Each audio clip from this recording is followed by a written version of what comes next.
Una campesina encuentra a dos ancianos abandonados en la carretera y los lleva a casa, sin imaginar que su hija muda de 8 años finalmente hablaría para defenderlos cuando sus propios hijos vengan a llevárselos por la fuerza.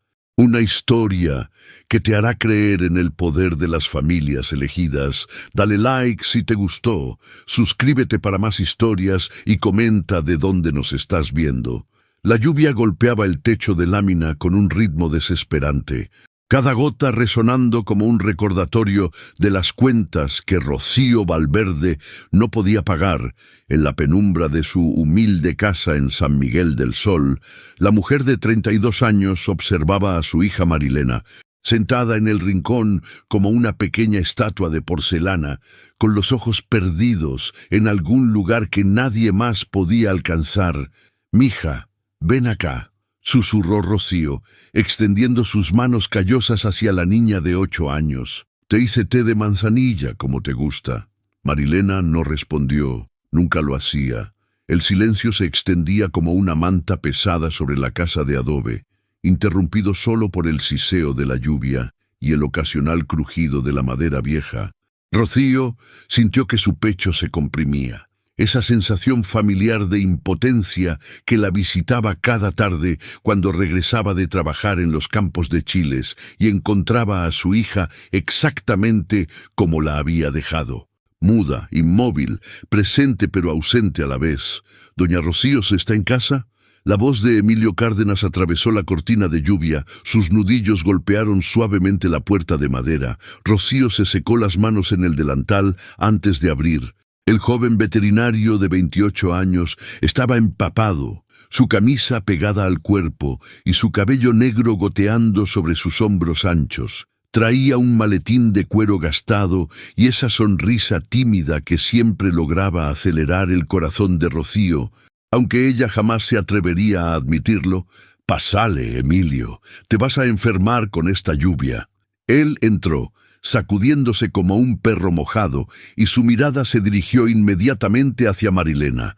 La niña lo observó por un momento. Un progreso microscópico que solo Rocío notaba, antes de volver la vista hacia la pared. «¿Cómo ha estado hoy?», preguntó Emilio dejando su maletín junto a la mesa de madera desgastada. «Igual, siempre igual». La voz de Rocío se quebró ligeramente. «A veces pienso que he hecho algo mal, que Dios me está castigando por algún pecado que no recuerdo». «No digas eso». Emilio se acercó, pero mantuvo una distancia respetuosa. «Los doctores dijeron que es emocional, que con tiempo y paciencia». «Paciencia».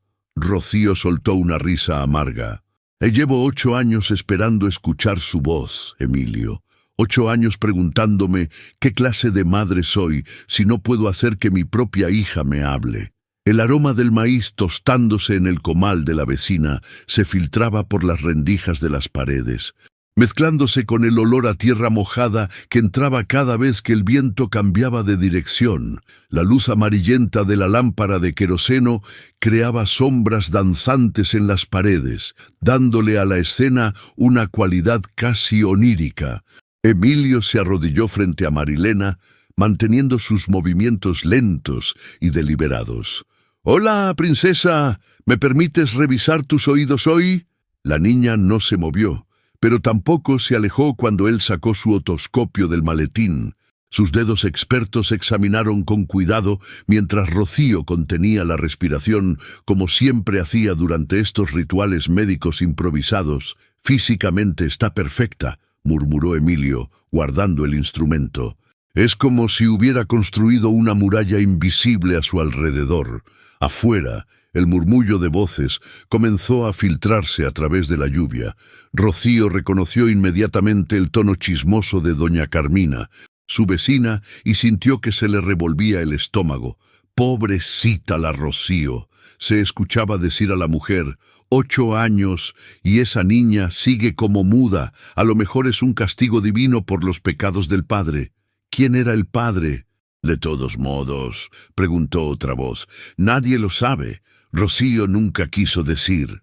Emilio se tensó y se dirigió hacia la puerta, pero Rocío lo detuvo con una mano en el brazo. No vale la pena, susurró. Ya estoy acostumbrada a que hablen, pero por dentro, cada palabra era como una espina que se clavaba más profundo, especialmente porque sabían que ella podía escucharlas, especialmente porque Marilena también podía escucharlas. Y aunque no hablara, Rocío sabía que entendía cada palabra cruel.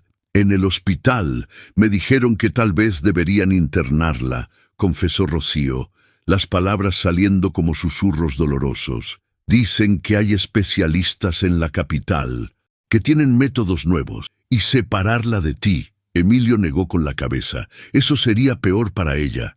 ¿Cómo puedes estar tan seguro? No soy doctora, Emilio. Apenas terminé la primaria. Trabajo en el campo y vendo quesos los fines de semana. ¿Qué puedo ofrecerle que no le puedan dar unos especialistas?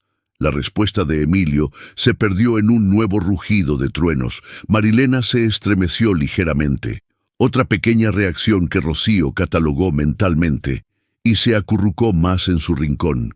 El aire dentro de la casa se había vuelto espeso, cargado de humedad y expectativas no cumplidas. Rocío sintió el peso familiar de la soledad, esa compañera constante que la acompañaba desde que amaneció embarazada y sola a los 24 años. Cuando el hombre que creía amar desapareció como humo en cuanto se enteró de la noticia, «Tengo que irme», dijo Emilio finalmente, recogiendo su maletín, «pero volveré mañana. No tienes que hacerlo». «Sí tengo que hacerlo». Sus ojos se encontraron con los de ella por un momento que duró demasiado y muy poco a la vez. «Ustedes dos son importantes para mí». Después de que se fue, Rocío se quedó parada junto a la puerta, escuchando el eco de sus botas chapoteando en los charcos del patio.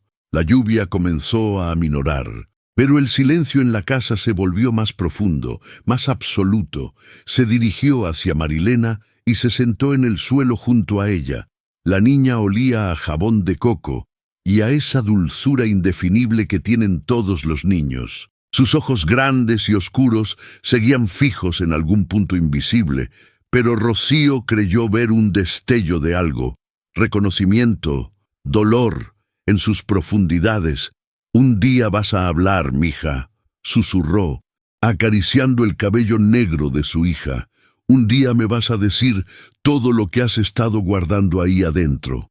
El viento nocturno comenzó a filtrarse por las rendijas, trayendo consigo el aroma de la tierra recién lavada y la promesa incierta de un nuevo día. La mañana siguiente amaneció lavada y brillante, como si la lluvia hubiera arrastrado todas las penas del mundo hacia algún lugar lejano. Rocío caminaba por el sendero de tierra que conectaba San Miguel del Sol con la carretera principal, llevando a Marilena de la mano hacia la escuela del pueblo. Sus pasos levantaban pequeñas nubes de polvo que se adherían a sus guaraches gastados. Fue entonces cuando los vio, dos figuras sentadas al borde del camino, tan inmóviles que por un momento Rocío pensó que eran espantapájaros abandonados, pero cuando se acercó se dio cuenta de que se trataba de un anciano y una anciana, empapados hasta los huesos, con la ropa pegada al cuerpo y el cabello gris adherido a sus frentes arrugadas. El hombre, de unos 70 años, vestía un traje café que alguna vez había sido elegante, ahora manchado de lodo y desgarrado en las rodillas. La mujer, quizás de la misma edad, llevaba un vestido floreado descolorido y un rebozo que había perdido su color original. Ambos temblaban, no se sabía si de frío o de miedo. «Disculpen», dijo Rocío, soltando la mano de Marilena y acercándose con cuidado. «¿Se encuentran bien?» El anciano levantó la vista. Sus ojos azules, sorprendentemente claros para su edad, estaban llenos de confusión y una tristeza tan profunda que hizo que a Rocío se le encogiera el corazón. «No sabemos dónde estamos, señorita», murmuró con una voz que temblaba como hojas secas. «Nos dejaron aquí anoche y no ha venido nadie». «¿Los dejaron?» Rocío se agachó para quedar a su altura. «¿Quién los dejó?» La anciana tomó la mano de su esposo con dedos que parecían ramitas frágiles. Nuestros hijos, susurró. Dijeron que íbamos de paseo, pero nos bajaron del coche y se fueron. Marilena se había acercado sin que Rocío se diera cuenta. La niña observaba a los ancianos con una intensidad que su madre no había visto antes. Sus ojos grandes, fijos en el rostro arrugado de la mujer. «¿Cómo se llaman?», preguntó Rocío, sintiendo una opresión extraña en el pecho. «Pascual Herrera», dijo el hombre, «y ella es mi esposa, Estefanía. Estamos casados desde hace 52 años». Doña Estefanía sonrió débilmente. 53 el mes que viene, mi amor, si es que llegamos. La frase resonó en el aire matutino como una campana fúnebre. Rocío miró hacia el horizonte, donde el sol comenzaba a calentar la tierra, y luego hacia Marilena, que seguía observando a los ancianos como si hubiera reconocido algo familiar en ellos. «¿Tienen hambre?», preguntó Rocío, aunque ya sabía la respuesta por la forma en que don Pascual se tocaba el estómago distraídamente. «No hemos comido desde ayer en la mañana», admitió él. «Pero no queremos ser una carga, señorita. Solo esperamos que alguien venga por nosotros». El corazón de Rocío se partió un poco más. Conocía esa expresión de abandono, esa mezcla de esperanza desesperada y resignación amarga. La había visto en su propio espejo demasiadas veces. «¿Saben el número de teléfono de sus hijos?», preguntó. Los ancianos intercambiaron una mirada cargada de significado. «Lo sabíamos», dijo doña Estefanía, «pero con los nervios y el susto no podemos recordar». Rocío sintió que se le hacía un nudo en la garganta. Sabía reconocer una mentira dicha para proteger la dignidad propia. Había tenido que decir unas cuantas a lo largo de su vida. El viento matutino traía el aroma del maíz tostándose en los comales del pueblo y el sonido lejano de las campanas de la iglesia llamando a la primera misa. En cualquier otro día, Rocío habría seguido su camino. Tenía suficientes problemas propios como para cargar con los de extraños, pero algo en la forma en que Marilena observaba a los ancianos, algo en la manera en que doña Estefanía le sonreía a su hija con esa ternura genuina que solo tienen las abuelas, la detuvo. «Vengan conmigo», dijo finalmente, sorprendiéndose a sí misma. «Los llevaré a casa para que se sequen y desayunen algo caliente. Después veremos qué podemos hacer». Don Pascual parpadeó varias veces, como si no pudiera creer lo que escuchaba. «Señorita, usted no nos conoce. ¿Cómo puede confiar en unos desconocidos? ¿Y cómo pueden ustedes confiar en mí?», replicó Rocío con una sonrisa triste. «A veces lo único que tenemos es la bondad de los extraños». Doña Estefanía se las arregló para ponerse en pie con ayuda de su esposo. Y fue entonces cuando Rocío notó algo extraordinario.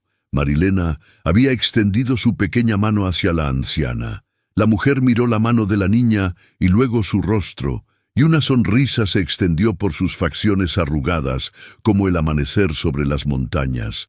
«¿Y tú cómo te llamas, mi cielo?», preguntó con una voz suave como miel. Marilena no respondió, por supuesto, pero tampoco retiró su mano cuando doña Estefanía la tomó entre las suyas. «Se llama Marilena», dijo Rocío. Es muy tímida. Las niñas más bonitas siempre son las más tímidas», murmuró la anciana, acariciando suavemente los dedos de Marilena. «Yo también era así cuando tenía su edad», y mientras caminaban hacia el pueblo, con don Pascual apoyándose en el brazo de Rocío y doña Estefanía sosteniendo la mano de Marilena, ninguno de ellos podía imaginar que ese encuentro fortuito en un camino polvoriento cambiaría el destino de sus vidas para siempre. El sol subía lentamente en el cielo, quemando los últimos vestigios de la tormenta de la noche anterior, y en el aire flotaba la promesa de algo nuevo, algo diferente, algo que olía a esperanza recién nacida. La casa de Rocío se transformó en cuanto los ancianos cruzaron el umbral. Don Pascual se quitó el sombrero empapado y lo colgó cuidadosamente en un clavo junto a la puerta, mientras doña Estefanía se dirigía instintivamente hacia el comal para ayudar con el desayuno, como si hubiera vivido allí toda su vida. «No, no, doña Estefanía», protestó Rocío. «Ustedes son mis invitados». Pero la anciana ya había encontrado la masa para tortillas y comenzaba a hacer pequeñas bolitas perfectas con sus manos expertas. «Mijita, llevo 75 años haciendo tortillas, no voy a parar ahora que mis manos todavía sirven para algo». El aroma del maíz fresco llenó la pequeña cocina, mezclándose con el olor a café de olla que burbujeaba en la estufa de leña. Don Pascual se había sentado en la mesa de madera y observaba cada movimiento de su esposa con una ternura que hizo que a Rocío se le apretara el pecho. 53 años viéndola hacer tortillas, murmuró él. Y todavía me parece la cosa más hermosa del mundo. Pero lo que realmente captó la atención de Rocío fue Marilena, su hija, que normalmente permanecía inmóvil en su rincón. Se había acercado sigilosamente a doña Estefanía y la observaba con una fascinación que su madre nunca había visto antes. «¿Te gusta cómo hago las tortillas, mi cielo?», preguntó la anciana, notando la presencia de la niña. Marilena no respondió, pero asintió casi imperceptiblemente. Era la primera vez que Rocío la veía responder a una pregunta directa de un extraño. «Ven acá, te voy a enseñar el secreto». Doña Estefanía tomó las pequeñas manos de Marilena entre las suyas. «El secreto no está en la masa, está en el amor que le pones». Mientras la anciana guiaba las manos de su hija para formar una tortilla, Rocío sintió algo extraño removiéndose en su pecho. Era como si hubiera estado conteniendo la respiración durante años y finalmente pudiera exhalar. «¿De dónde vienen?», preguntó, sirviendo café en tazas de barro. Don Pascual suspiró profundamente. «De la capital, nuestros hijos dijeron que nos llevaban a conocer un lugar bonito en las montañas que sería como una segunda luna de miel». Su voz se quebró ligeramente. «En lugar de eso, nos trajeron aquí y nos dijeron que ya no podían cuidarnos más. Decían que éramos una carga», agregó doña Estefanía, aunque mantuvo su atención en Marilena, «que los avergonzábamos delante de sus amigos ricos». Rocío sintió una oleada de indignación tan fuerte que tuvo que apretar los puños para controlarse. «¿Cómo pueden hacer eso? ¿Abandonar a sus propios padres? El dinero cambia a la gente, mijita», dijo don Pascual con amargura. «Nuestro hijo mayor se hizo rico vendiendo carros, y nuestra hija se casó con un banquero. De repente, unos padres viejitos que hablan fuerte y no saben usar el tenedor correcto se convirtieron en un estorbo». El sonido del comal chisporroteando llenó el silencio que siguió a esas palabras. Marilena había logrado hacer una tortilla pequeña e imperfecta, y doña Estefanía la abrazó como si hubiera descubierto oro. «¡Qué tortilla más bonita, mi amor! Eres toda una cocinera». Por primera vez en 8 años, Rocío creyó ver el fantasma de una sonrisa en los labios de su hija. El desayuno se convirtió en algo mágico.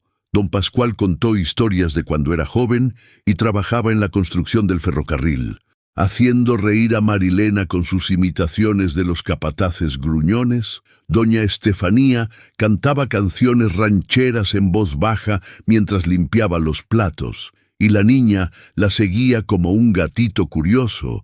«Antes tenía una voz preciosa», le confió don Pascual a Rocío. «Cantaba en el coro de la iglesia y en las fiestas del pueblo. Los domingos, toda la congregación se quedaba callada solo para escucharla». «¡Ay! Pascual, no exageres», protestó su esposa, pero se le notaba complacida. «¿Y sigue cantando?», preguntó Rocío.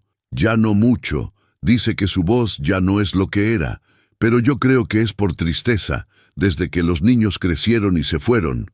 Ya casi no canta».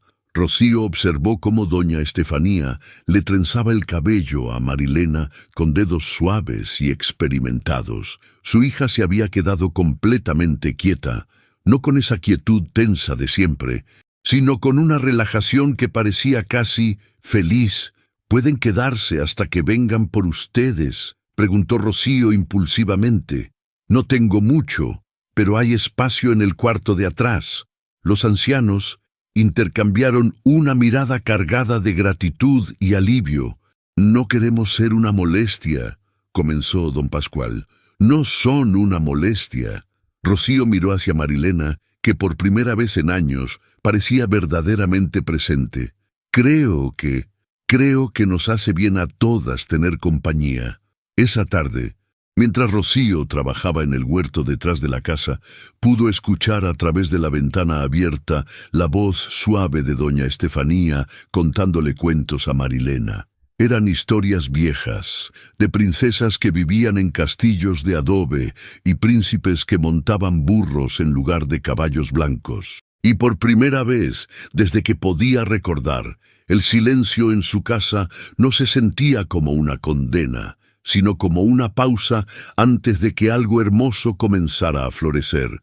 Cuando Emilio llegó esa noche para su visita habitual, encontró una escena que lo dejó sin palabras.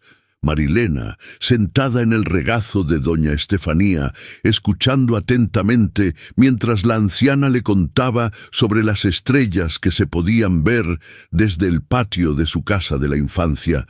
«¿Quiénes son?», susurró. «Una bendición», respondió Rocío, y por primera vez en años realmente lo creía. Los rumores comenzaron al tercer día. Como siempre sucedía en San Miguel del Sol, doña Carmina, la vecina cuyo hobby principal era conocer la vida ajena mejor que la propia, fue la primera en esparcir la noticia por toda la plaza del mercado. «La Rocío tiene unos viejitos viviendo en su casa», decía con esa voz aguda que atravesaba las conversaciones como cuchillo en mantequilla. «Nadie sabe quiénes son ni de dónde vienen. A lo mejor son delincuentes». «¿Delincuentes?», preguntaba doña Socorro, la dueña de la tienda de abarrotes, fingiendo escándalo mientras se moría de curiosidad. «Pues ¿qué no has visto las noticias? Ahora los rateros se hacen pasar por abuelitos para meterse a las casas y robar». Rocío escuchaba estos comentarios cada vez que iba al mercado a vender sus quesos, pero trataba de ignorarlos. Tenía cosas más importantes en qué pensar, como el milagro silencioso que estaba ocurriendo en su propia casa. Marilena había comenzado a seguir a doña Estefanía a todas partes. Si la anciana se sentaba en el patio a desgranar frijoles, allí aparecía la niña con su pequeño banquito. Si doña Estefanía preparaba té de hierbas, Marilena se paraba a su lado, observando cada movimiento como si estuviera memorizando una lección vital. «Es como si hubiera encontrado a su abuela», le comentó Rocío a Emilio una tarde, mientras él revisaba a uno de los cerdos del vecino en el patio trasero. «¿Y ellos qué dicen de quedarse aquí permanentemente?». Rocío frunció el ceño. «Siguen insistiendo en que sus hijos van a venir por ellos. Don Pascual revisa el camino cada mañana, como si esperara ver aparecer un carro. ¿Y tú qué piensas?». «Pienso que esos hijos no van a volver». La certeza en su propia voz la sorprendió. «Y pienso que tal vez eso no sea tan malo». Emilio la miró con una expresión extraña, una mezcla de admiración y preocupación. «Rocío, apenas puedes mantener a Marilena y a ti. ¿Cómo vas a alimentar a 4 bocas?». Antes de que pudiera responder, don Pascual apareció en el patio llevando una canasta llena de quelites que había recolectado en el cerro. «Mija, mira lo que encontré. Con esto y unos huevitos, tenemos cena para toda la semana». El anciano había resultado ser sorprendentemente útil. Sabía reparar goteras, tenía mano para las plantas y conocía todos los trucos para hacer que una casa pobre pareciera más acogedora. Esa mañana había arreglado la puerta trasera que llevaba meses colgando de una sola bisagra. «Don Pascual», dijo Emilio, «¿no han intentado llamar a sus hijos?». El rostro del anciano se ensombreció ligeramente. «Fuimos al teléfono público del pueblo ayer», admitió. «El número que recordábamos ya no existe. Parece que cambiaron de teléfono y no nos dieron el nuevo». Rocío sintió una punzada de dolor por él. Conocía esa sensación de ser deliberadamente excluida, de ser considerada un estorbo por las personas que se suponía debían amarla. Y no tienen otros familiares. Una sobrina en Guadalajara, pero hace años que no hablamos con ella. Doña Estefanía había aparecido en la puerta de la cocina, secándose las manos en el delantal. Pascual le prestó dinero hace tiempo y cuando no pudo pagar se enojó con nosotros en lugar de agradecernos. La gente es rara con el dinero, murmuró Emilio. Esa noche, después de la cena, doña Estefanía le pidió a Rocío que le enseñara a hacer sus famosos quesos de cabra. En mis tiempos, hacía unos quesos frescos que toda la gente del pueblo venía a comprar, dijo la anciana, mientras observaba cómo Rocío cuajaba la leche. A lo mejor puedo ayudarte a hacer más para vender. De verdad sabe hacer quesos. Mijita, antes de casarme, mi familia tenía cabras. Sabía hacer queso antes de saber leer. Y así, sin darse cuenta, comenzaron a funcionar como una pequeña fábrica familiar. Don Pascual se encargaba del huerto y las reparaciones. Doña Estefanía ayudaba con los quesos y las tortillas. Rocío trabajaba en el campo durante el día y Marilena simplemente florecía. La niña había empezado a hacer pequeños gestos que antes nunca hacía. Señalar cosas que quería, tocar el brazo de doña Estefanía para llamar su atención, incluso intentar tararear las canciones que la anciana cantaba mientras trabajaba. Es como si hubiera estado esperando a que llegaran. Le confió Rocío a Emilio una noche, mientras caminaban por el sendero que rodeaba el pueblo, o como si ellos hubieran estado esperando a que las encontraran. La pregunta resonó en el aire nocturno, cargada de posibilidades que ninguno de los dos se atrevía a vocalizar completamente. Pero en el fondo de su mente, Rocío sabía que algo iba a cambiar pronto. Los rumores del pueblo crecían cada día y había notado miradas extrañas cuando salía con los ancianos a hacer los mandados. San Miguel del Sol era un lugar pequeño donde los secretos no duraban mucho tiempo enterrados. Lo que no sabía era que a 300 kilómetros de distancia, en una oficina elegante de la capital, alguien acababa de hacer una llamada telefónica que pondría todo su mundo recién encontrado patas arriba. ¿Ya los encontraron?, preguntó una voz masculina al teléfono. Sí, señor. Están en un pueblo que se llama San Miguel del Sol. Los tiene una mujer campesina. Perfecto, vamos por ellos mañana mismo. La línea se cortó, y en San Miguel del Sol, Marilena se durmió por primera vez en años con una sonrisa en los labios, sin saber que su mundo estaba a punto de tambalearse nuevamente.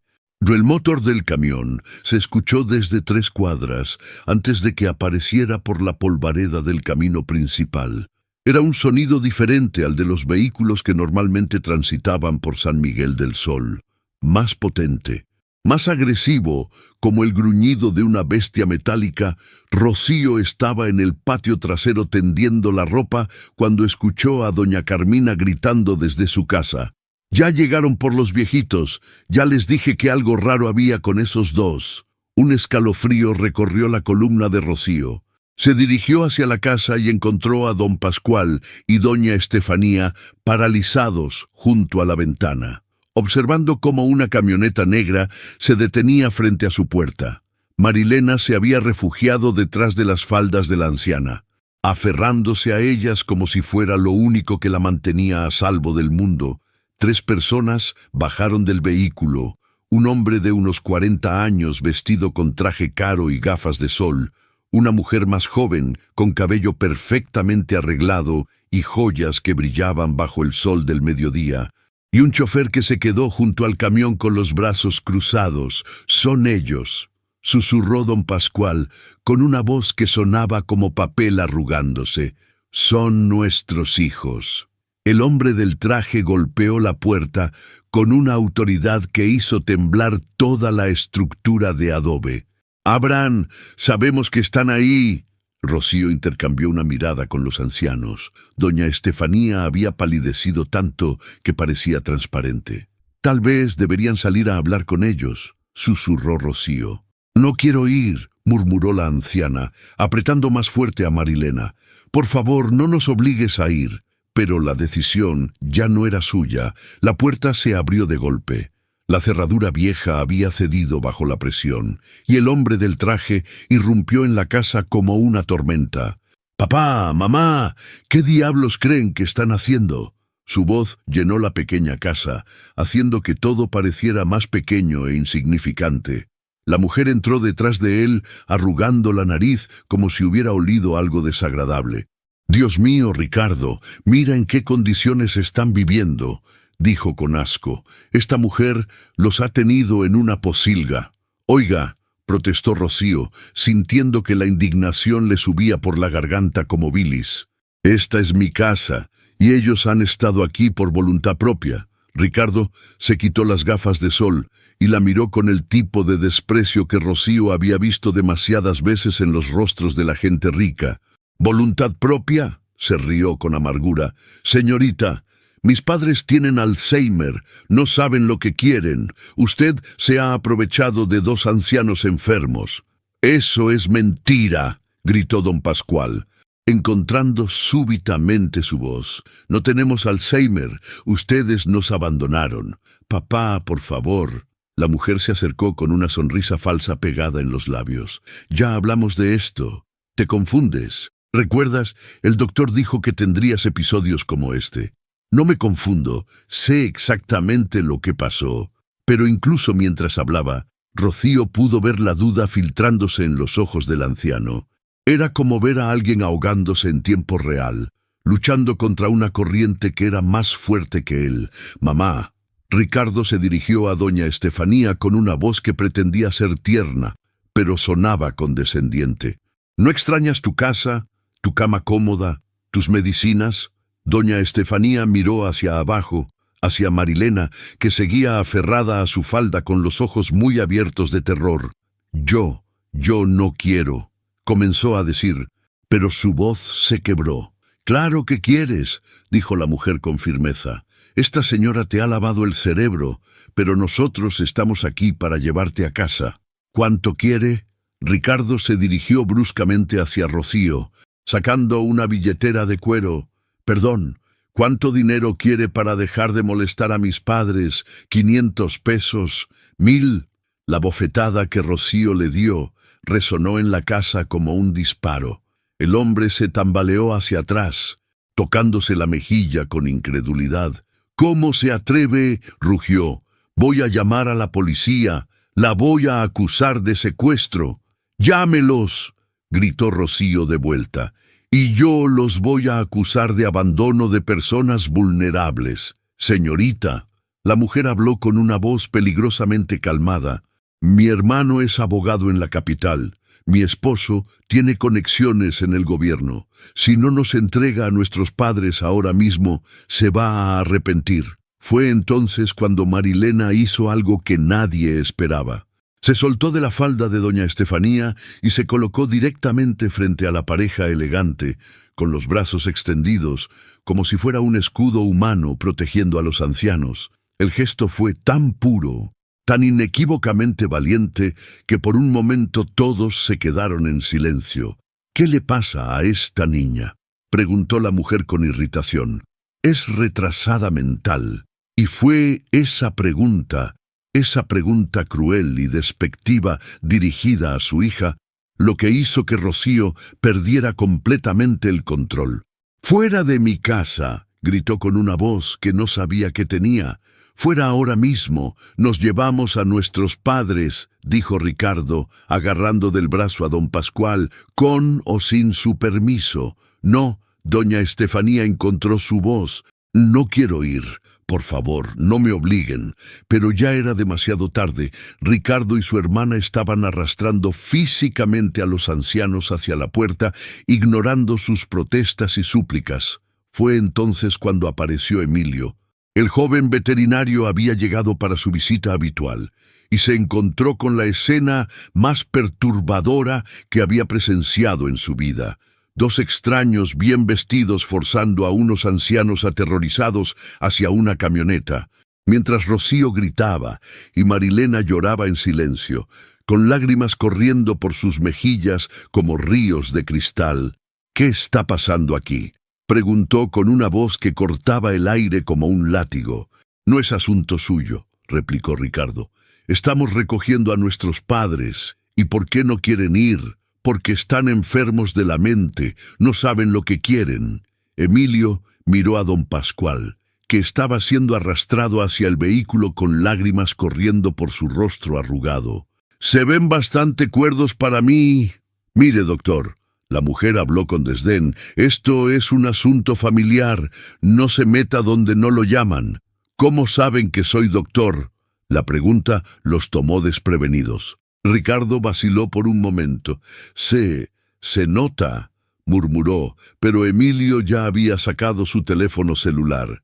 «Voy a llamar a la policía municipal», anunció, «para que vengan a verificar que todo esté en orden».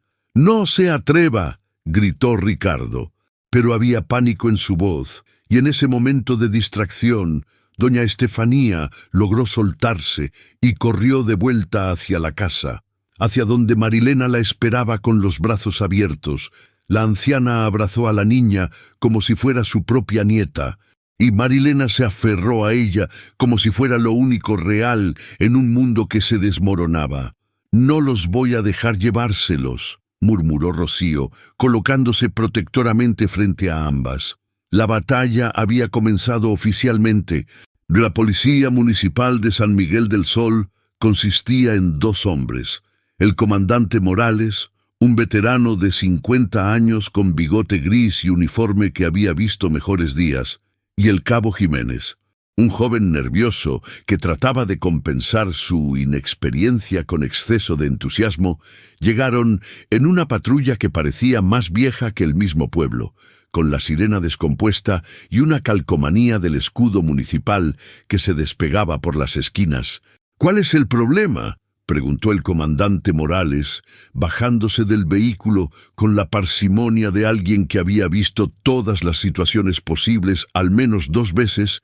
Ricardo inmediatamente se acercó, mostrando una identificación que parecía importante. «Comandante, soy Ricardo Herrera, abogado de la capital. Esta mujer tiene secuestrados a mis padres. Son personas de la tercera edad con problemas mentales». «No es verdad», protestó Rocío. «Ellos llegaron aquí solos, abandonados por sus propios hijos».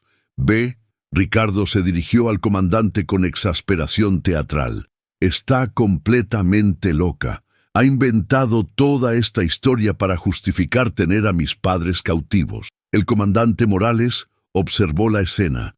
Los ancianos abrazados a Marilena junto a la puerta de la casa, Rocío con el rostro encendido de indignación, Emilio parado protectoramente cerca de ella, y la elegante pareja que parecía sacada de una revista de modas en medio de la polvareda rural. «A ver», dijo lentamente, «¿dónde están estos padres supuestamente secuestrados?» Don Pascual y doña Estefanía se adelantaron tímidamente. «Señor comandante», dijo don Pascual con voz temblorosa, «nosotros no queremos ir con ellos. Nos abandonaron en la carretera hace una semana». «Papá, ya te dije que te confundes», intervino la hermana de Ricardo. «El doctor Sánchez explicó que tendrías episodios como este». «¿Qué doctor Sánchez?», preguntó Emilio súbitamente. La pregunta tomó por sorpresa a la mujer. «Él, el doctor que los atiende en la capital. ¿Cuál es su especialidad? ¿En qué hospital trabaja?» Eso no es importante ahora». El comandante Morales se rascó la cabeza. En 30 años de servicio había desarrollado un instinto para detectar mentiras, y algo en toda esta situación le olía mal. «Oiga, joven», se dirigió a Ricardo, ¿tiene algún documento que compruebe el estado mental de sus padres? ¿Algún certificado médico? En la capital no lo trajimos porque no pensamos que iba a ser necesario».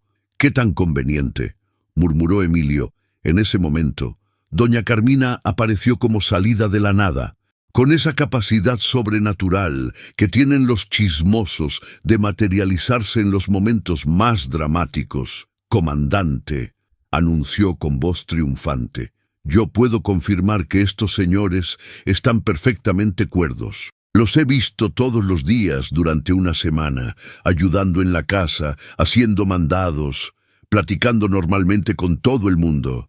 Usted no sabe nada, gritó la hermana de Ricardo. Sé más de lo que cree. Niña fresa, replicó doña Carmina con desdén, y sé reconocer cuando alguien miente.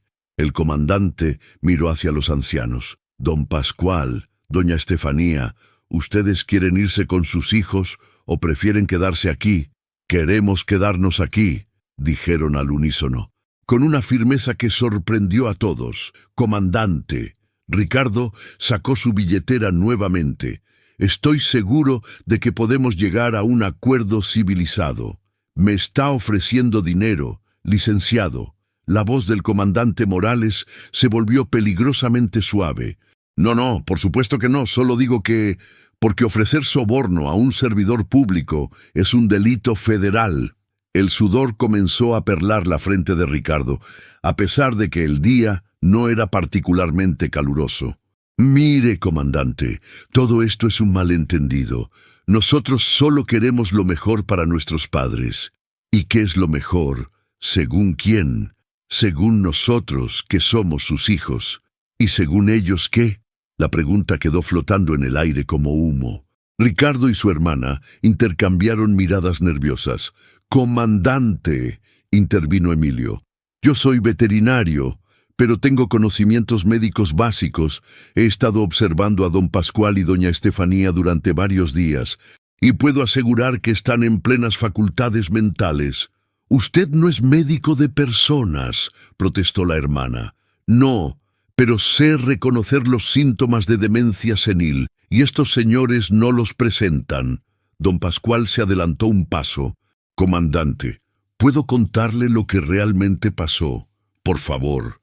Y con una voz que se fue haciendo más fuerte con cada palabra, don Pascual relató toda la historia: el supuesto viaje familiar, el abandono en la carretera, la gentileza de Rocío, los días felices que habían pasado sintiéndose útiles y queridos por primera vez en años. «Mentiras», murmuró Ricardo, pero su voz había perdido toda la autoridad inicial. «¿Sabe qué, licenciado?», dijo el comandante Morales finalmente. «No veo ningún crimen aquí. Veo a dos adultos mayores que están siendo bien cuidados y que han expresado claramente su deseo de permanecer donde están. Pero son nuestros padres. Ser padre no le da derecho a secuestrar a nadie en contra de su voluntad». Ricardo se había puesto rojo de furia. «Esto no va a quedar así. Tengo contactos en el gobierno estatal. Los contactos no cambian la ley», respondió el comandante con calma. «Y la ley dice que toda persona adulta tiene derecho a decidir dónde vivir». Fue entonces cuando Marilena hizo algo que nadie había visto venir. Se soltó de doña Estefanía. Caminó directamente hacia Ricardo y le escupió en los zapatos caros. El gesto fue tan inesperado, tan perfectamente expresivo del desprecio que todos sentían, pero que nadie se había atrevido a mostrar, que hasta el comandante Morales tuvo que esconder una sonrisa. «Será mejor que se vayan», dijo Emilio en voz baja, «antes de que las cosas se pongan realmente feas». Ricardo miró a su alrededor, el comandante claramente del lado de Rocío, los vecinos que habían comenzado a congregarse, obviamente hostiles hacia ellos, sus propios padres aferrados a una niña que los había defendido mejor que sus propios hijos en toda su vida. «Esto no ha terminado», murmuró, pero ya sonaba derrotado. Se dirigieron hacia su camioneta con la dignidad hecha jirones, bajo las miradas despectivas de todo el pueblo. Pero antes de subir al vehículo, la hermana de Ricardo se volvió una última vez hacia doña Estefanía. «Mamá», dijo, y por primera vez su voz sonó casi humana. «¿De verdad prefieres vivir en estas condiciones antes que con nosotros?» Doña Estefanía la miró durante un largo momento, con una tristeza infinita en los ojos. «Mija», dijo finalmente. Ustedes me dieron techo y comida, pero aquí me han dado algo que no tenía desde hace años. Me han hecho sentir que todavía sirvo para algo.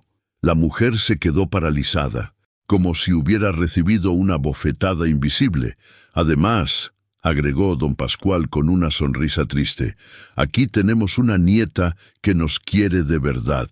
Y tomó la mano de Marilena, que lo miró con esos ojos grandes llenos de un amor que sus propios nietos biológicos nunca habían mostrado.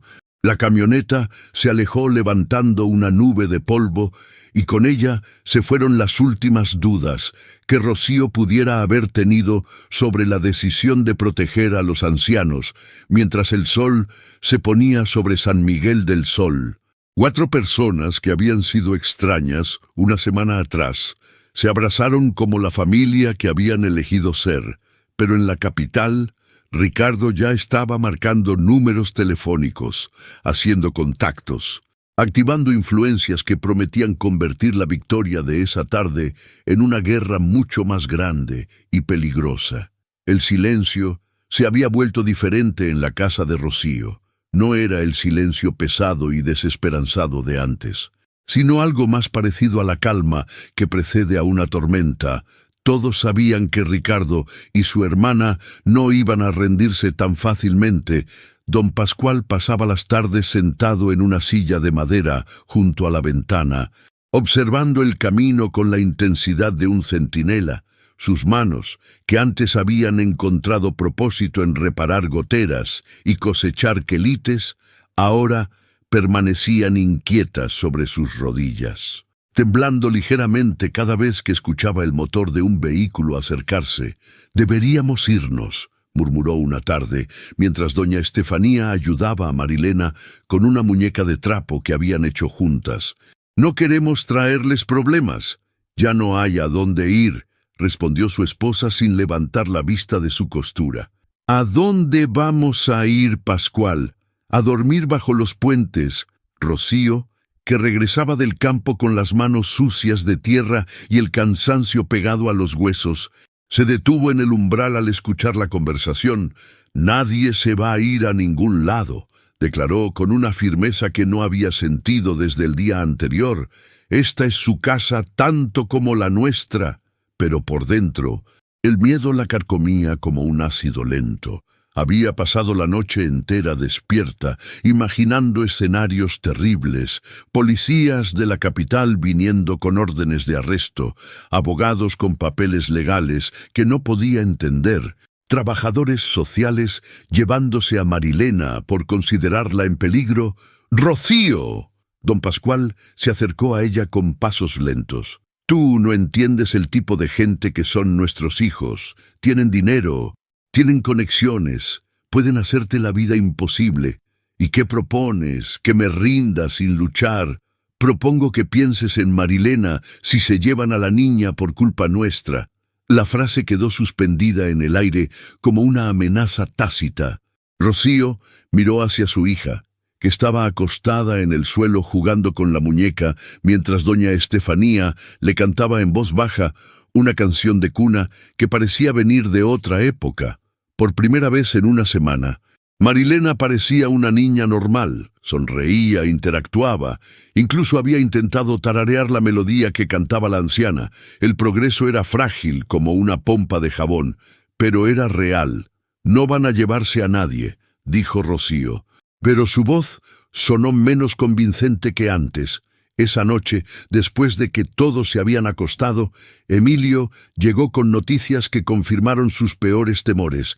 «Hable con mi amigo Rodolfo, el que trabaja en el registro civil», le susurró mientras caminaban por el patio bajo las estrellas. «Ricardo Herrera no es cualquier abogado. Trabaja para una firma que representa a políticos importantes. Su hermana está casada con un subdirector del DIF estatal. ¿Qué significa eso? Significa que pueden hacer que las autoridades vengan y se lleven a los ancianos por su propio bien. Y también pueden argumentar que Marilena está en peligro viviendo con secuestradores». Rocío sintió que las piernas se le aflojaban. Se sentó en el borde del pozo seco que había en el centro del patio. Entonces, ¿qué hago, Emilio? Los entrego. Dejo que se lleven a las únicas personas que han logrado que mi hija sonría. Emilio se sentó a su lado. En la oscuridad, Rocío podía oler su colonia barata mezclada con el sudor honesto del trabajo. Podía sentir el calor de su cuerpo a pocos centímetros del suyo. No lo sé, admitió él, pero sé que no puedes enfrentarte sola a gente así. ¿Y quién me va a ayudar? El comandante Morales. ¿Ya viste cómo se puso nervioso cuando Ricardo mencionó sus contactos? Yo te voy a ayudar. La declaración sonó tan simple, tan absoluta que Rocío sintió que algo se quebraba en su pecho. Emilio, tú no entiendes en lo que te estás metiendo. Esa gente puede arruinar tu carrera. Pueden... Rocío, su voz la interrumpió suavemente. ¿Cuánto tiempo llevamos dando vueltas alrededor de lo que sentimos? La pregunta la tomó completamente desprevenida. No sé de qué hablas. Claro que lo sabes. Él se acercó un poco más, hasta que sus hombros se tocaron. Llevo 2 años viniendo a esta casa 3 veces por semana, fingiendo que vengo solo a ver a Marilena. Llevo 2 años inventando excusas para pasar tiempo contigo, esperando a que tú también te dieras cuenta de que esto es más que amistad. Rocío sintió que el mundo se movía ligeramente bajo sus pies. Emilio, yo no puedo, no ahora, con todo lo que está pasando. ¿Cuándo entonces? Cuando Marilena hable, cuando tengas suficiente dinero, cuando los problemas se resuelvan solos. Sus preguntas eran como dardos que daban en el blanco. Rocío se había acostumbrado tanto a posponer cualquier felicidad personal que ya no recordaba qué se sentía querer algo para sí misma. Los problemas nunca se van a resolver solos, continuó Emilio, pero podemos enfrentarlos juntos. Antes de que pudiera responder, el sonido de pasos los interrumpió. Doña Estefanía apareció en el patio, envuelta en un rebozo viejo. Perdónenme, niños, no quería interrumpir. Es solo que Marilena se despertó y está preguntando por su mamá. Preguntando. Rocío se levantó de un salto. Hablando. No, mijita, preguntando con gestos, pero es la primera vez que la veo preocupada porque alguien no está. Rocío corrió hacia la casa. Seguida por Emilio y la anciana, encontró a Marilena sentada en su cama, con los ojos muy abiertos y una expresión de ansiedad que partía el corazón. «Aquí estoy, mi amor», susurró, sentándose junto a ella y tomándola en brazos. «Aquí estoy». Marilena se acurrucó contra su pecho, pero siguió inquieta, volteando hacia la puerta como si esperara que apareciera alguien más. «Está preguntando por don Pascual y doña Estefanía», interpretó doña Estefanía. «Creo que siente que algo anda mal». Era cierto. Desde el confrontamiento con Ricardo, Marilena había desarrollado una hipervigilancia que no había tenido antes. Observaba constantemente la puerta, se sobresaltaba con ruidos fuertes y se negaba a separarse de los ancianos por más de unos minutos. «Los niños sienten estas cosas», murmuró don Pascual, apareciendo en la puerta del cuarto.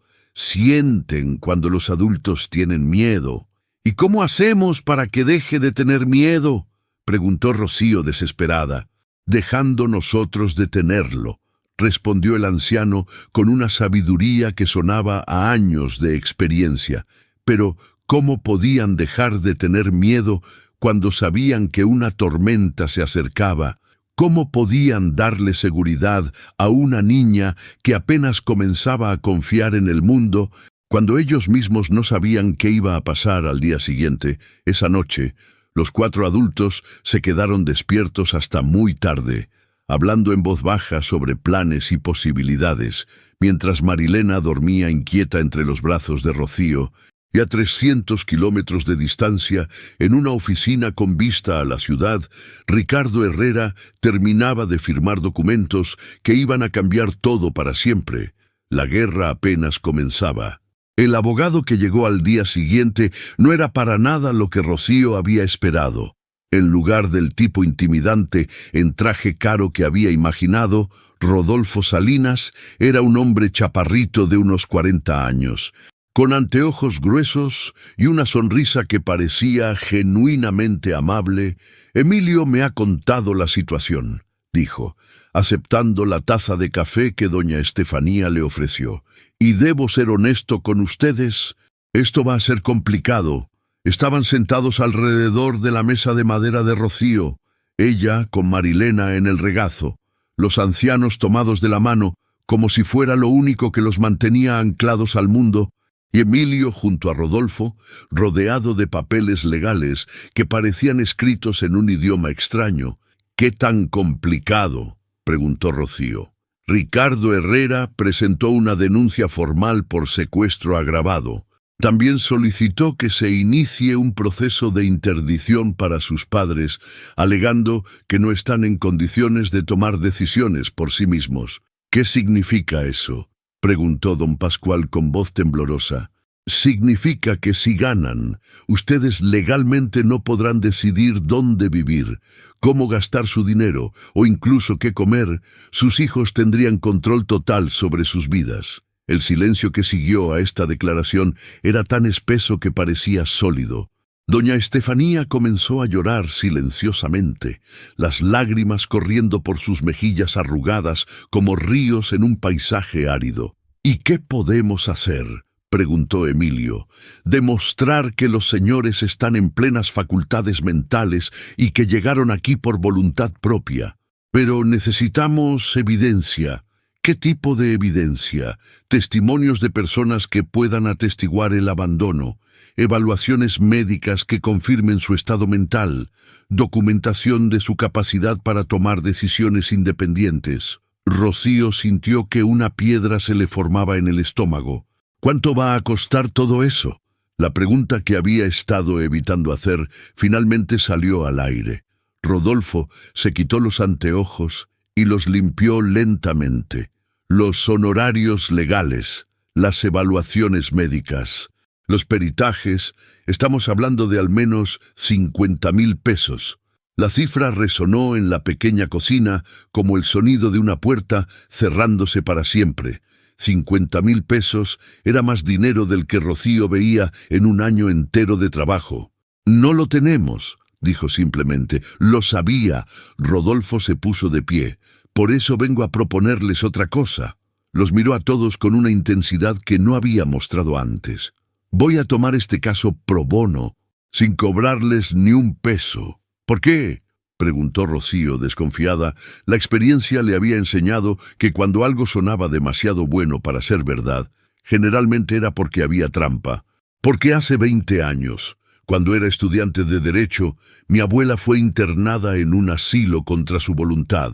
Mi familia dijo que era por su propio bien, que ya no podía cuidarse sola. Murió 6 meses después. Y hasta el día de hoy creo que murió de tristeza, no de vejez. La confesión personal transformó completamente la atmósfera en la habitación. ¿Y qué necesitas de nosotros?, preguntó don Pascual. Que confíen en mí, que me digan toda la verdad, sin ocultar nada, y que estén preparados para una pelea que puede durar meses. Doña Estefanía se secó las lágrimas y miró directamente a los ojos del abogado. Licenciado, yo tengo 75 años. He sobrevivido a la pobreza, a la muerte de 2 hijos, a la migración de mi pueblo natal y a la crueldad de mis propios hijos. Si cree que me va a asustar una pelea legal, no me conoce bien. La determinación en su voz sorprendió a todos, incluso a ella misma. Perfecto, dijo Rodolfo con una sonrisa. Entonces empezamos hoy mismo. Los siguientes días se convirtieron en un torbellino de actividad legal. Rodolfo regresaba cada tarde con nuevos documentos que llenar, nuevas declaraciones que firmar, nuevas estrategias que discutir. Don Pascual y doña Estefanía fueron sometidos a exámenes médicos exhaustivos. Un psiquiatra de la ciudad capital viajó especialmente para evaluarlos y confirmar que no presentaban signos de demencia o deterioro cognitivo significativo. Sus facultades mentales están completamente intactas, declaró el doctor después de 2 días de pruebas. De hecho, su estado emocional ha mejorado notablemente desde que están aquí, Muestran menos signos de ansiedad y depresión que cuando los examiné hace 6 meses en la capital. ¿Los había examinado antes?, preguntó Rocío. Sí, a petición de sus hijos. En esa ocasión, mostraban claros signos de maltrato emocional y negligencia. Recomendé terapia familiar, pero nunca regresaron. Era la primera prueba concreta de que Ricardo y su hermana no habían sido completamente honestos sobre las razones del viaje familiar que terminó en abandono. Pero la evidencia más poderosa vino de una fuente inesperada. Doña Carmina, la vecina chismosa, había estado documentando meticulosamente cada detalle de la vida de los ancianos desde su llegada, no por malicia, sino porque su naturaleza curiosa la llevaba a observar y recordar todo lo que pasaba en el barrio. «Tengo un diario donde anoto todo lo que veo», confesó una tarde, enseñándole a Rodolfo una libreta escolar llena de su letra menuda. «Aquí están todas las fechas, todas las conversaciones que escuché, todos los días que los vi trabajar en el jardín o ayudar en la casa». «Doña Carmina», dijo Rodolfo con admiración, «usted acaba de proporcionarnos la evidencia más valiosa de todo el caso». Mientras tanto, Marilena experimentaba su propia transformación silenciosa, la presencia constante de abogados y doctores, las conversaciones tensas de los adultos y la sensación generalizada de que algo importante estaba en juego. Parecían estar despertando algo dormido en ella. Una tarde, mientras doña Estefanía le contaba un cuento sobre una princesa que perdió su voz, pero la recuperó cuando encontró a su verdadera familia, Marilena hizo algo extraordinario. Movió los labios. No salió sonido alguno, pero el movimiento fue claro, deliberado, como si estuviera tratando de formar palabras. Doña Estefanía se quedó paralizada. «¡Rocío!», susurró. «¡Ven acá, ven rápido!». Cuando Rocío llegó corriendo, encontró a su hija mirando directamente a doña Estefanía, moviendo los labios en silencio, con una expresión de concentración absoluta. «¿Qué está haciendo?», preguntó con el corazón latiéndole tan fuerte que parecía que iba a salírsele del pecho. «Creo que está tratando de hablar». Y por primera vez en 8 años, Rocío se atrevió a esperar que el milagro que había pedido tantas veces estuviera finalmente a punto de suceder. Pero antes de que pudiera ocurrir, llegaron noticias que pusieron todo en perspectiva. Ricardo había acelerado el proceso legal. La audiencia preliminar sería en 1 semana. El tiempo se les acababa. Vitosti, la plaza central de San Miguel del Sol, nunca había visto una concentración como la que se formó esa mañana de jueves. Parecía que todo el pueblo había dejado sus actividades para presenciar lo que todos sabían que sería el enfrentamiento definitivo. Ricardo había llegado con refuerzos, 2 abogados adicionales, una trabajadora social del DIF estatal y lo que parecía ser un equipo médico privado. Su camioneta negra estaba acompañada por una ambulancia blanca y un vehículo oficial del gobierno estatal. «Vienen por todo», murmuró el comandante Morales, observando el despliegue desde la puerta de la comandancia. «No van a dejar nada al azar esta vez». Del otro lado de la plaza, Rocío caminaba lentamente hacia el centro, llevando a Marilena de la mano. Don Pascual y doña Estefanía iban a sus lados, vestidos con su mejor ropa, que no era mucho, pero llevaba la dignidad que solo da una vida de trabajo honesto. Emilio y Rodolfo cerraban el grupo, cargando una caja llena de documentos y testimonios que representaban semanas de trabajo incansable. Pero la verdadera sorpresa fue descubrir que no estaban solos. Doña Carmen había llegado con su diario y una determinación férrea. Don Aurelio, el dueño de la tienda de abarrotes, traía consigo las facturas que demostraban que los ancianos habían estado comprando sus propios alimentos y medicinas con su propio dinero de pensión. El padre Miguel había venido desde la iglesia con registros de asistencia que probaban la participación activa de don Pascual y doña Estefanía en las actividades comunitarias. Incluso gente que Rocío apenas conocía se había acercado para mostrar su apoyo.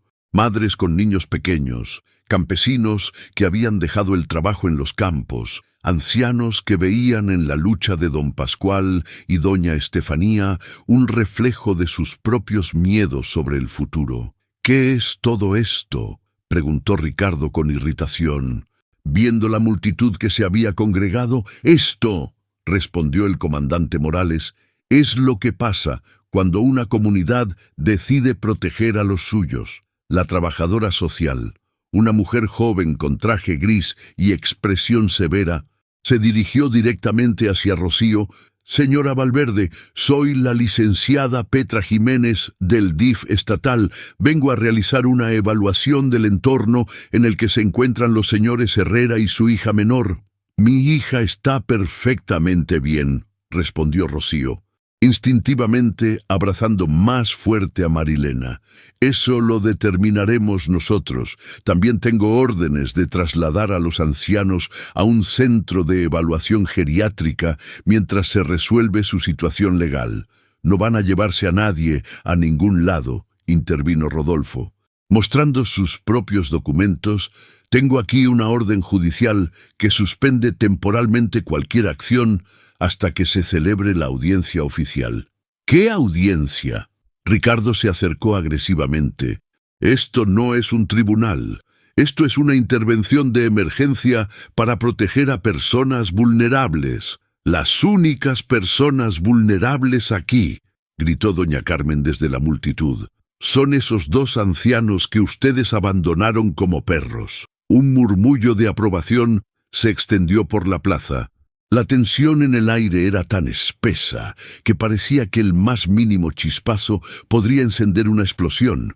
Fue entonces cuando Marilena hizo algo que nadie esperaba. Se soltó de la mano de su madre y caminó directamente hacia donde estaban don Pascual y doña Estefanía. Los ancianos, que habían permanecido en silencio durante todo el intercambio, inmediatamente se agacharon para recibirla. La niña los abrazó a ambos y luego se volvió hacia la multitud, hacia los abogados, hacia la trabajadora social, hacia Ricardo y su hermana, y por primera vez en 8 años, Marilena abrió la boca y habló: «No los separen». Su voz era ronca por el desuso, pero clara como una campana. Las 2 palabras resonaron en la plaza como un grito de guerra. El silencio que siguió fue absoluto. Ni siquiera el viento parecía atreverse a moverse. «No los separen», repitió Marilena, esta vez más fuerte, con más seguridad. «Son mis abuelos, no dejen que se los lleven». Rocío sintió que las piernas se le doblaban. 8 años de espera, de terapias fallidas, de noches en vela preguntándose si algún día escucharía la voz de su hija. Y todo había culminado en este momento, en esta plaza polvorienta, defendiendo a 2 ancianos abandonados. «Dios mío», murmuró doña Estefanía, con lágrimas corriendo por sus mejillas. «Habló, nuestra niña habló». «¡Mentira!», gritó la hermana de Ricardo, desesperada. «Esa niña está entrenada. Le enseñaron qué decir». Pero su protesta sonaba hueca, incluso para ella misma. Era imposible fingir la emoción pura que irradiaba de Marilena, la forma en que se aferraba a los ancianos como si fuera lo más natural del mundo. «Licenciada Jiménez», dijo Rodolfo dirigiéndose a la trabajadora social, «¿qué ve usted aquí? ¿Ve a una niña maltratada o abandonada? ¿Ve a 2 ancianos en estado vulnerable?». La mujer miró a su alrededor. La multitud de vecinos, claramente dispuesta a defender a la familia improvisada. La niña, que acababa de romper 8 años de silencio para proteger a quienes amaba. Los ancianos que irradiaban más dignidad y determinación que muchas personas la mitad de su edad. «Veo», dijo lentamente, «una situación que requiere más investigación antes de tomar cualquier acción precipitada». Era una victoria pequeña, pero crucial. Ricardo comprendió que estaba perdiendo. Su rostro se había puesto rojo de frustración. «Esto es ridículo. Son mis padres. Tienen que venir conmigo». «¿Por qué?». La voz que hizo la pregunta era la de don Pascual, pero sonaba diferente, más fuerte, más segura. «¿Por qué tenemos que ir contigo?». «Hijo, ¿por qué? Porque soy tu hijo. ¿Y eso qué significa? ¿Significa que me quieres, que te importa mi felicidad? Ricardo abrió y cerró la boca varias veces, pero no pudo encontrar una respuesta. Porque yo sí sé lo que significa ser padre, continuó don Pascual, poniendo su mano sobre la cabeza de Marilena. Significa que tu felicidad es más importante que la mía. Significa que haría cualquier cosa para protegerte, incluso renunciar a mi propia comodidad. Doña Estefanía se unió a su esposo. Ricardo, Mónica, ustedes nos dieron la vida hace muchos años y se los agradecemos, pero ahora nosotros hemos decidido cómo queremos vivir el tiempo que nos queda. ¿No pueden respetarnos aunque sea en eso? La pregunta flotó en el aire de la plaza como un desafío final. Mónica, la hermana de Ricardo, parecía estar luchando con algo interno, por primera vez desde su llegada. Su máscara de superioridad se resquebrajó ligeramente. Mamá, dijo con voz quebrada, nosotros solo queremos que estés bien. Estoy bien, mija, por primera vez en años, estoy bien. Y en ese momento, con el sol del mediodía cayendo sobre una plaza llena de gente que había elegido el amor sobre la conveniencia, incluso los corazones más endurecidos comenzaron a entender que a veces las familias verdaderas no son las que compartimos por sangre, sino las que elegimos por amor. La batalla había terminado, pero la guerra aún no. 6 meses después, la casa de Rocío se había expandido de maneras que nadie habría podido imaginar. Don Pascual había construido una habitación adicional con adobe y vigas de madera recuperada, mientras doña Estefanía había establecido un pequeño negocio de tortillas caseras que se había vuelto famoso en 3 pueblos vecinos. Marilena, que ahora hablaba prácticamente sin parar, como recuperando 8 años de conversaciones perdidas, corría por el patio persiguiendo a las gallinas que los ancianos habían comprado con sus primeras ganancias. «Abuela Estefanía», gritaba con su voz clara y melodiosa, «la gallina güerita se volvió a meter al huerto. Dile que se salga o se va a convertir en caldo», respondía la anciana desde la cocina. Provocando las carcajadas de la niña, Rocío observaba estas escenas desde la puerta de su cuarto, donde se preparaba para el día más importante de su vida, su boda con Emilio. El vestido no era nada elegante, un vestido blanco sencillo que había pertenecido a su madre, pero se sentía más hermosa de lo que se había sentido jamás. No por la ropa, sino por la felicidad que irradiaba desde adentro. «¿Lista, mija?», preguntó doña Estefanía, entrando con un ramo de flores silvestres que había recogido esa mañana. «¿Tú qué crees? Estoy loca por casarme a los 32 años con un veterinario que gana menos que yo vendiendo quesos». «Estás loca», respondió la anciana con una sonrisa. «Pero es el tipo de locura que hace que la vida valga la pena». La ceremonia se celebró en la plaza central de San Miguel del Sol, la misma donde 6 meses antes habían librado la batalla por mantener unida a su familia improvisada. Ahora, decorada con papel picado y flores de bugambilia, se veía festiva y acogedora. El padre Miguel ofició la ceremonia con una sonrisa que no había logrado borrar en toda la mañana. Había visto muchas bodas en su carrera, pero pocas le habían dado tanta esperanza sobre la naturaleza humana como esta, Rocío y Emilio. Dijo, dirigiéndose a la pareja y a la congregación que llenaba la plaza, han demostrado que el amor verdadero no es solo lo que sentimos por nuestra pareja romántica, sino la capacidad de expandir nuestro corazón para incluir a todos los que necesitan ser amados. Cuando llegó el momento de intercambiar anillos sencillos de plata que habían comprado en el mercado del pueblo, Marilena se acercó corriendo. «Emilio», gritó, abrazándolo por las piernas, «ahora ya eres oficialmente mi papá». El hombre que por 2 años había visitado esa casa fingiendo que solo venía por razones médicas, se agachó para cargar a la niña. «¿Y tú estás de acuerdo con eso?», le preguntó solemnemente. «Sí, pero tienes que prometer que nunca vas a abandonar al abuelo Pascual y a la abuela Estefanía. Lo prometo. ¿Lo juras? Lo juro. Marilena asintió satisfecha y le dio un beso en la mejilla que provocó los aplausos de todo el pueblo. La fiesta duró hasta bien entrada la noche. Hubo música de mariachi, pagada entre todos los vecinos como regalo de bodas, comida preparada por todas las señoras del barrio y baile hasta que los músicos ya no pudieron tocar más. Don Pascual, que había resultado ser un bailarín sorprendentemente ágil para sus 70 años, invitó a bailar a todas las señoras presentes, desde la más joven hasta la más anciana. ¿De dónde sacó tanto ritmo? Don Pascual, le preguntó doña Carmen durante una pausa. De la felicidad, mijita, la felicidad nos hace ligeros. Doña Estefanía, mientras tanto, se había convertido en el centro de atención de todas las madres del pueblo, que querían conocer el secreto de cómo había logrado que Marilena hablara. No hay secreto, explicaba pacientemente, solo la escuchamos. A veces los niños no hablan porque nadie los escucha realmente, pero la sorpresa más grande de la noche vino cuando ya estaban recogiendo las mesas y guardando las sillas.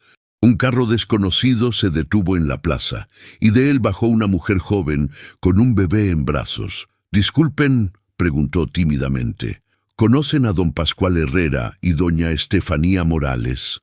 Los ancianos se acercaron lentamente. Sin reconocer a la visitante, «Soy Laura», dijo la mujer con voz quebrada. «Soy su nieta, la hija de Ricardo». El silencio que siguió fue tenso y lleno de expectativa. «Vengo a pedirles perdón», continuó Laura, «por mi papá, por mi tía, por todos nosotros, y a preguntarles si me permiten conocer a mis abuelos de verdad».